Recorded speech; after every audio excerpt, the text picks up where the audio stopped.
When Uganda discovered commercially viable depots of oil, there was a lot of excitement. And some analysts started presenting this as the silver bullet which is going to transform this economy. Today, we're trying to look at the readiness of Uganda, the private sector, the government in making this happen.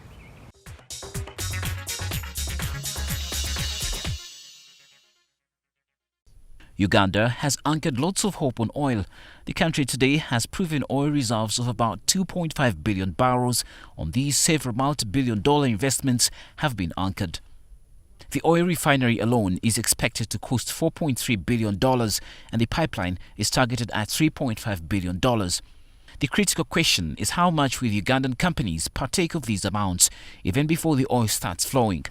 This directly takes us to the readiness aspect. In the petroleum laws, basically, upstream, sections 124 to 127 talk about how Uganda can participate in the oil and gas sector.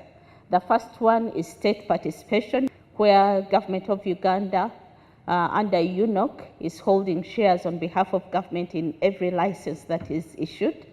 And then there is the provision of goods and services by Ugandans. Experts feel that a number of Ugandan companies remain lacking, even in the basic structural and clerical areas, such as being captured on the National Suppliers Database.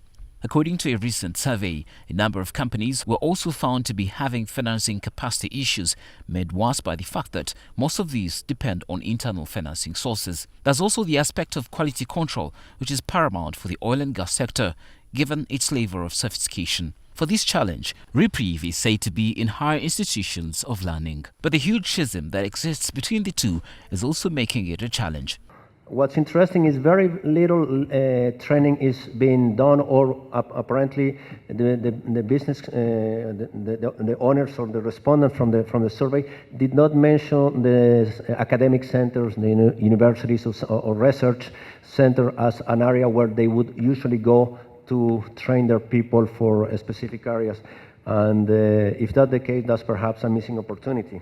As it is, government has already played its part, ring-fencing some of the opportunities coming with the oil sector for local companies.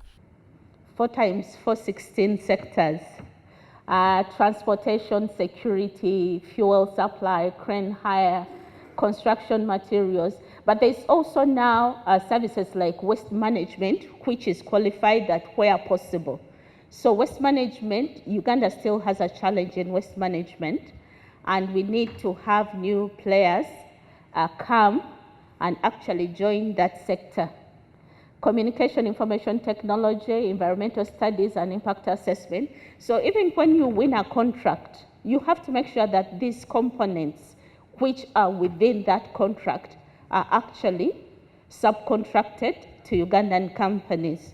Indeed, all is not lost, as some suppliers are said to be in a good position to play a part here. There is relatively small foreign subsidiaries, and which that suggests that perhaps there is a room for technical transfer by increasing the number of foreign subsidiaries, companies that operate here as local but are owned by foreigners. Most of the companies are owned by locals and are locally active here. The oil and gas sector has potential to transform Uganda's economy, given its sheer size, specifically the amount of money it is attracting. But that's just potential. The real crux of the matter is still with the private sector's preparedness to make the best out of this. And here, some gaps are yet to be filled.